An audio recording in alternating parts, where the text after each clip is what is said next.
Kalau kita mencium paus beneran, paus ikan, itu kalau kena durinya, paling itu hanya merusak badan. Tapi kalau mencium paus yang satunya, maka itu merusak akidah. Ini ikan paus dicium ya. Kalau mencium tangannya pengikut agama lain atau keningnya dengan keyakinan atau dengan harapan dapat barokah, malah kufur, murtad.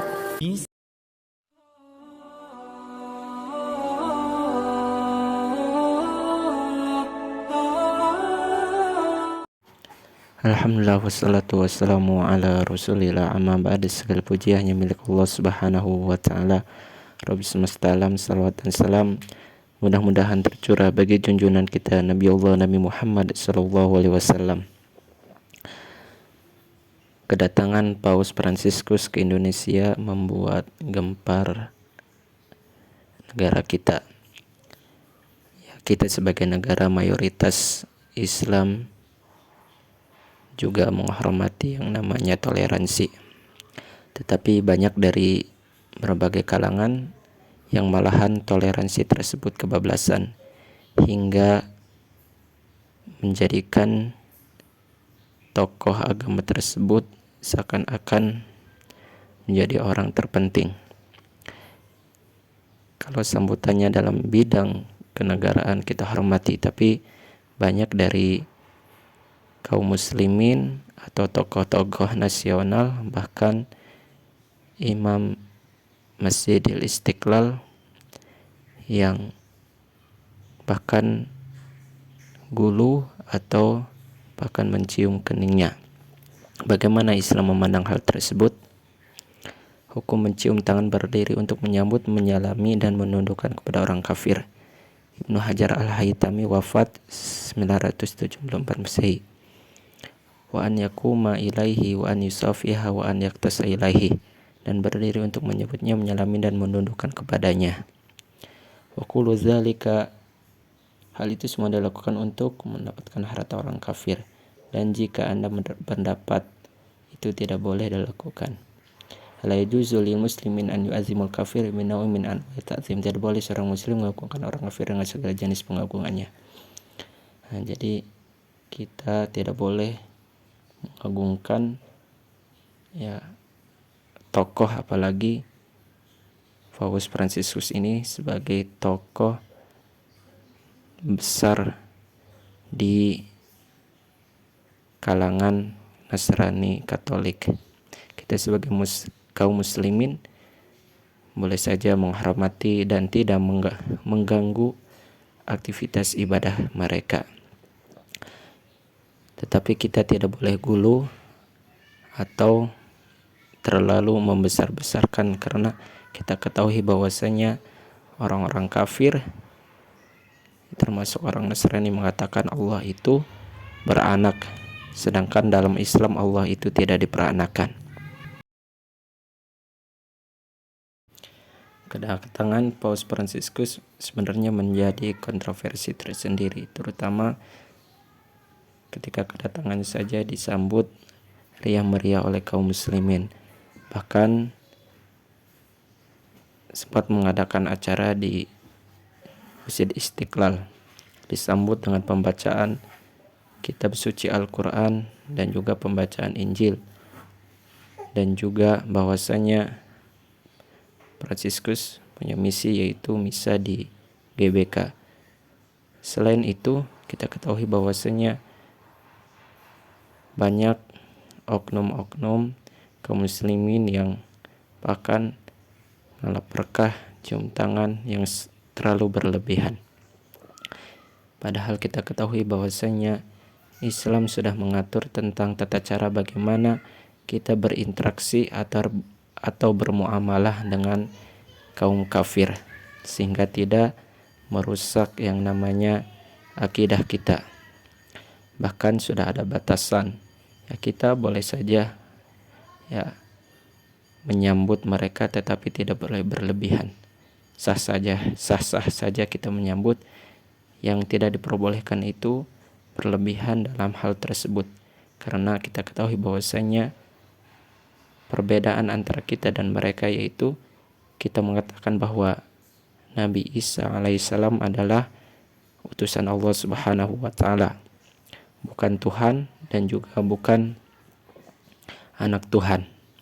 Dan di dalam agama kita bahwasanya Allah itu ahad, Allah itu satu, tidak diperanakan dan juga tidak beranak, sebagaimana Quran surat Al-Ikhlas ayat 1 sampai 3, Qul huwallahu ahad, Allahus samad, lam yalid wa lam yulad wa lam yakul lahu kufuwan ahad. Katakanlah Allah itu esa atau satu. Allah tempat meminta sesuatu, dan Allah tidak beranak dan tidak diperanakan. Tetapi di dalam agama mereka bahwasanya konsep Tuhan itu Trinitas, Tuhan Bapa, Tuhan Ibu, dan Ruhul Kudus, dan menganggap bahwasanya Nabi Isa alaihissalam adalah anak Tuhan, dan ini merupakan konsep yang tidak sesuai. Kita kembali kepada kedatangan Paus Fransiskus ke Indonesia, sah-sah saja disambut oleh negara sebagai dia tamu negara, kita tidak ganggu kedatangannya. Tetapi jangan kita tidak boleh gulu, bahkan seakan-akan tokoh tersebut menjadi panutan. Nauzubillahin dzalik. Berikut pernyataan dari berbagai asatid bagaimana cium kening orang-orang kafir atau tokoh agama yang lain. Semoga Allah Subhanahu wa taala menjaga hidayah kita. Amin ya rabbal alamin. Bagaimana pendapat Ustaz tentang saudara-saudara kita yang beragama Islam ikut menyambut kedatangan tokoh agama lain dengan cara berselawat dengan alasan toleransi? Apakah hal ini bisa dibenarkan pemahaman seperti ini? Apa bukan termasuk kekufuran? Jazakumullahu khairan penjelasannya. Barakallahu fiik. Di dalam Al-Quran, dalam surah Mujadalah ayat terakhir, Allah berfirman apa? La tajidu qauman yu'minuna billahi wal yaumil akhir yuwaduna man haddallaha rasulah. Kamu tidak akan menjumpai satu kaum yang beriman dengan Allah dan hari akhir. Mana kalau kaum itu beriman dengan Allah dan hari akhir, kamu tak akan jumpa mereka buat ni. Apa? Yuwaduna man hadallaha rasulah. Mereka berkasih sayang, berlemah lembut dengan orang-orang yang menentang hukum Allah dan Rasulnya. Kalau seandainya ada orang dengan orang Islam, sesama Islam, dia marah sangat. Kalau ada dia bangun masjid, orang Islam bangun masjid yang tak selari dengan ajaran dia, dia hentam, bahkan dibubarkan, bahkan dihancurkan masjidnya. Tetapi dengan orang kafir, dia mesra, bermakna ada something. Siapa dia? Dua je. Boleh jadi dia betul-betul kafir atau boleh jadi dia adalah orang munafik. Kerana tidak akan mungkin seekor ayam berkawan dengan seekor buaya. Kalau ada ayam berkawan dengan buaya, pasti sebenarnya ayam itu adalah buaya. Cuma buaya yang bertopengkan ayam. Boleh faham tak? Jadi kalau orang mesra dengan orang kafir, tambah lagi dibuat selawatan, sementara dengan orang Muslim dia sangat benci sangat. Apa dia ni? Dua je. Kalau dia orang kafir atau dia orang munafik. Bolehkah sampai mencium tangan kepala tokoh agama lain? Ini mancing saya untuk komen. Nanti kalau saya komen dipotong orang, waduh dilaga saya sama Imam Masjid Istiqlal.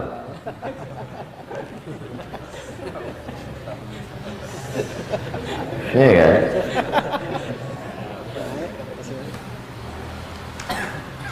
Zina, narkoba, judi, khamar, zina, narkoba, judi, khamar, mengatakan Allah punya anak. Mana yang paling besar dosa? Mana yang paling besar dosa? Patutlah antum respect, karena antum tak tahu.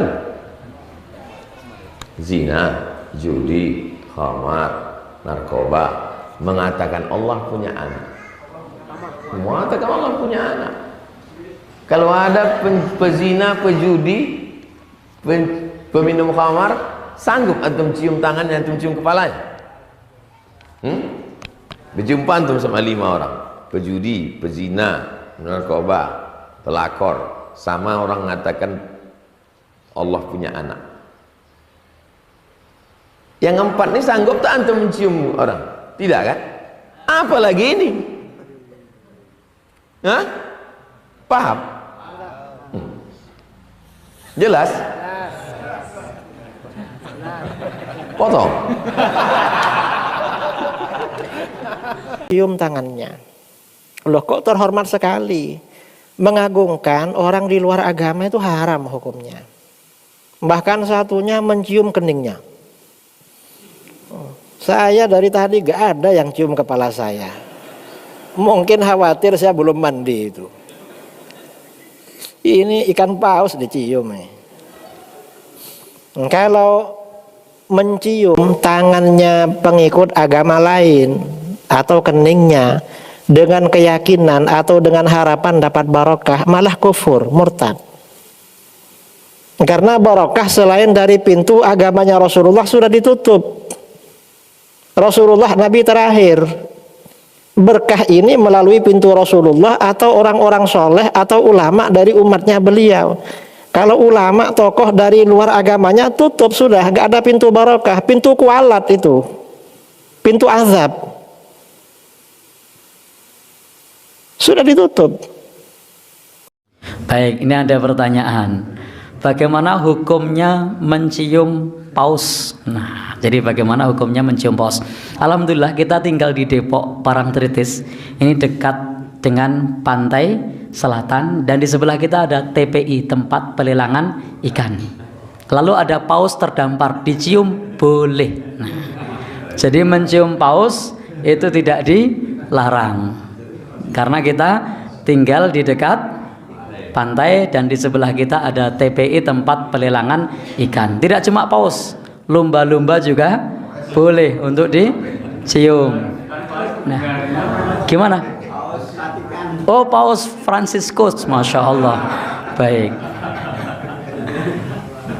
Ya, karena tempat kita dekat tempat pelelangan ikan, jadi pikiran saya langsung kepikiran kalau ada paus yang terdampar dicium. Nah, ini boleh, lumba-lumba juga boleh, asal hati-hati, karena kalau tidak hati-hati kalau digigit repot ya. Baik, jadi kalau mencium paus, ikan paus itu kalau berbahaya maka itu berbahaya bagi badan.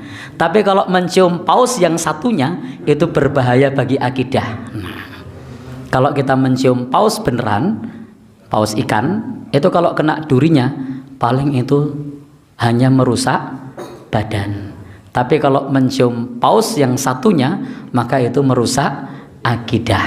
Nah, kenapa? Karena kita sebagai umat Islam kita punya prinsip al-wala wal bara'. Kepada siapa kita harus loyal dan kepada siapa kita harus berlepas diri. Ingat, bedakan hubungan akidah keagamaan dengan hubungan kemanusiaan. Dalam soal kemanusiaan, agama kita mengajarkan untuk menjunjung tinggi nilai-nilai kemanusiaan. Yarhamuhu birahmatil ammah, menjunjung tinggi nilai-nilai kemanusiaan. Kita dianjurkan untuk insafuhu wal adlu ma'ahu, dianjurkan untuk bersikap insaf, bersikap adil meskipun kepada orang yang berbeda agama. Bahkan Al-Quran mengatakan, wala yajrimannakum syana'anu qaumin ala alla ta'dilu. Janganlah kebencianmu kepada suatu kaum membuat kamu berlaku tidak adil. I'dilu huwa aqrabu littaqwa. Berbuat adillah, adil itu lebih dekat kepada takwa. Ini ketika kita berbicara soal muamalah, soal kemanusiaan. Maka kalau ada orang sakit dari orang yang berbeda agama, silahkan diobati. Kalau ada orang yang haus, silahkan dikasih minum. Menolong orang tanpa tanya apa agamanya. Tapi soal loyalitas yang terkait dengan agama, yang terkait dengan ibadah, kita sudah punya prinsip lakum dinukum waliyadin. Bagimu agamamu, bagiku agamaku.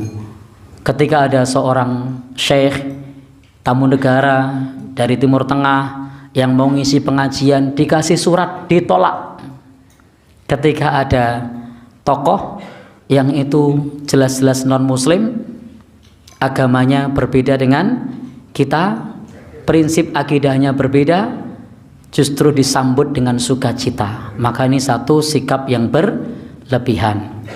Kemudian ketika ada tokoh agama dari Timur Tengah sebagai tamu negara hendak memberikan tausiah atau ceramah agama justru di stop, maka ini menunjukkan bahwa fi qulubihim marad, di dalam hatinya ada penyakit. Sehingga dalam hal ini ketika kita loyal kepada paus dalam hal keagamaan tadi, belum lagi memberikan fasilitas ibadah umat Islam untuk membaca kitab suci umat beragama lain atau doa-doa beragama lain, maka itu bentuk pengkhianatan terhadap surat Al-Kafirun. Lakum dinukum waliyadin. Allah sudah firmankan di situ, diulang berulang kali, la a'budu ma ta'budun, aku tidak menyembah apa yang kalian sembah, wala antum abiduna ma a'bud, dan kalian tidak menjadi penyembah apa yang aku sembah. Rasul dulu pernah diajak kerjasama dalam masalah ibadah. Apakah Rasul mau? Tidak mau. Jadi dalam masalah ibadah, toleransi kita itu adalah membiarkan. Toleransi kita itu adalah tidak mengganggu. Toleransi kita itu adalah tidak merusak. Toleransi kita itu adalah tidak mencampuri.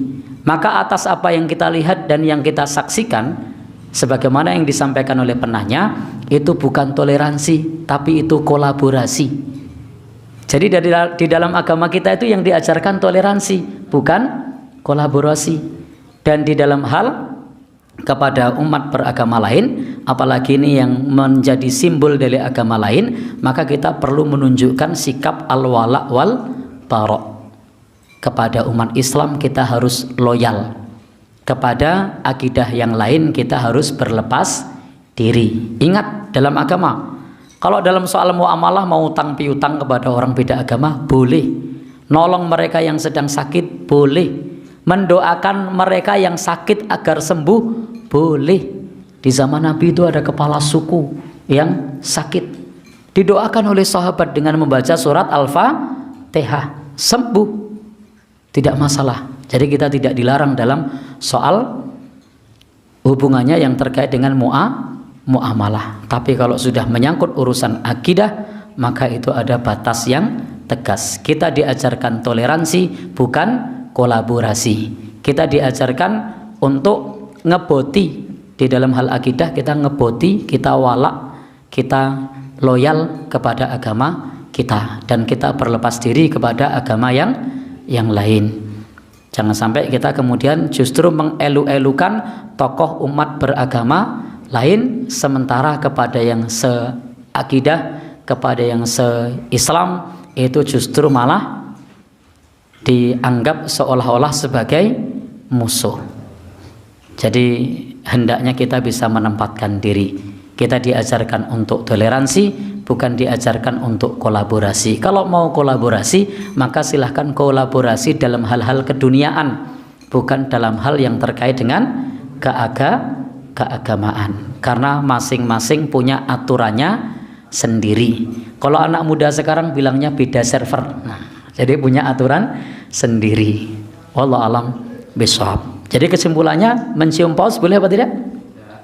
Ya, kalau paus yang di pantai itu boleh, tapi itu bahaya bagi diri kita. Kalau kena durinya, kalau kegigit, tapi itu sebatas bahaya badan.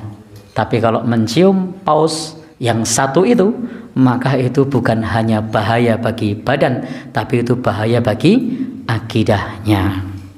Baik, sehingga ketika menciumnya, maka itu indikator harus berobat. Kenapa? Fi qulubihim marad, di dalam hatinya ada penyakit. Maka bersikaplah biasa-biasa saja, tidak perlu overacting, tidak perlu berlebihan. Wallahu alam bishawab.